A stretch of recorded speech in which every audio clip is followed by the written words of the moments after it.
ایک اور روایت میں ارشاد فرمایا کہ الدواوین عند اللہ ثلاثہ، اللہ تبارک و تعالیٰ کے ہاں 3 قسم کے رجسٹر ہیں۔ انسان کے نامہ اعمال کو مرتب کیا جاتا ہے تو قیامت والے دن ہر انسان کے سامنے 3 قسم کے دیوان ہوں گے، رجسٹر ہوں گے اللہ کے ہاں۔ ہر انسان کے 3 قسم کے رجسٹر ہیں۔ پہلا رجسٹر وہ ہے یا پہلا دیوان وہ ہے جس میں یہ لکھ کے رکھا گیا ہوتا ہے کہ اس بندے نے شرک کیا یا نہیں کیا۔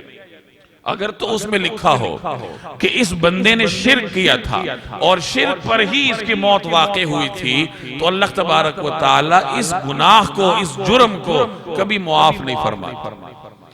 دوسرا جو دیوان ہے یا دوسرا جو رجسٹر ہے وہ اللہ کے حقوق کا ہوتا ہے کہ اللہ تبارک و تعالی کے حقوق اس بندے نے ادا کیے یا نہیں کیے۔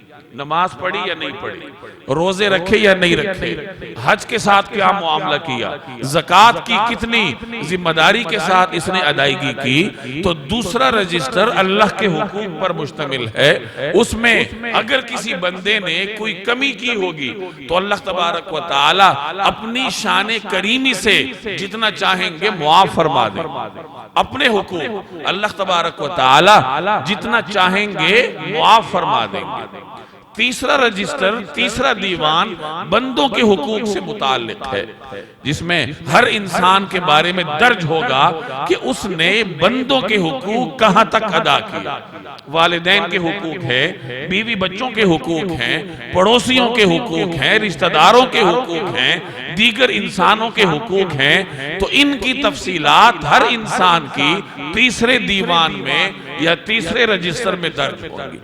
اور یہاں اگر کسی کی کمی نکل آئی تو اللہ تبارک و تعالی خود معاف نہیں فرمائیں گے جب تک وہ صاحب حق معاف نہ کرے۔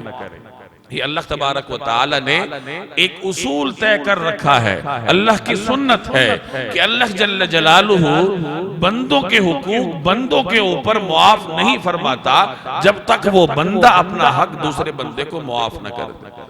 اور اگر وہ بندہ معاف کرنے کے لیے تیار نہ ہو تو پھر جس نے حق مارا ہے اسے اپنی نیکیاں اس کو دینی پڑتی، اور اگر اس کے پاس نیکیاں نہ ہوں تو اگلے بندے کے گناہ اپنے سر پہ لینے ہوں۔